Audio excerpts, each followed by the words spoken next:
Quand on fait cours, il n'y a pas de dialogue, c'est le prof qui nous parle et il n'y a pas vraiment d'échange, voilà, exactement. Nous, on voudrait qu'il y ait de l'échange. C'est le prof, il nous pose des questions, nous, on y répond. C'est pas...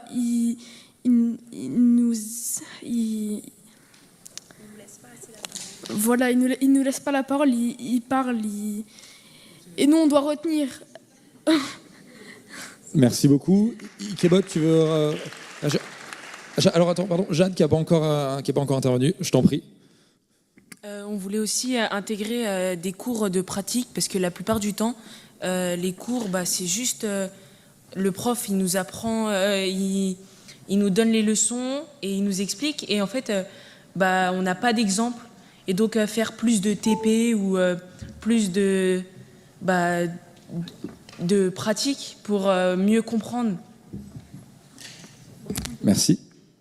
Alors, on va passer à une autre question. Alors, il y avait Souldine, et après, on passera là. Et après, je vais commencer à aller vers là-bas. Bonjour, je me présente, je m'appelle Souldine et je suis originaire de Mayotte. Moi, ma question aujourd'hui, ça serait 2 questions réparties. La première, c'est par rapport à moi, les dom-toms. C'est que chez nous, on a des parents qui ne comprennent pas le français, qui ne savent pas lire le français. Donc, l'idée de supprimer les devoirs à la maison, c'est une bonne idée. Mais maintenant, il faut faire les devoirs à l'école. Vous m'avez parlé de faire les devoirs après les cours. Sauf que moi, après les cours, quand je termine les devoirs, j'ai envie de rentrer chez moi, me reposer ou faire une activité. Donc, pourquoi pas proposer des leçons qui restent bien en tête. Et après, si on passe dans une partie pratique, mais il faut que cette leçon théorique, elle se suive avec la leçon pratique. Et pour terminer, en passant sur l'orientation, c'est surtout par rapport à Parcoursup. Doit-on pas revoir Parcoursup, car l'application est des fois compliquée à utiliser pour certains et certaines? Merci. Alors, je regarde. Océane, si tu veux commencer. Alors, pour répondre à votre question sur les devoirs à l'école, ce qu'on se disait, c'était de faire un cours particulier, genre un cours pour faire vraiment nos devoirs et que du coup, c'est plus les parents, j'allais dire, les professeurs prennent le temps de nous expliquer correctement le cours qu'on n'a pas compris. Et ça serait vraiment dans un cours comme un cours de français, etc., mais de devoirs.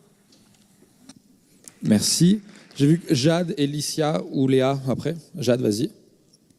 Donc en fait, pour les devoirs, on peut comprendre la question quand on a des horaires 8h, 18h, donc on finit à 18h et on n'a plus le temps pour nos activités ou pour nous reposer.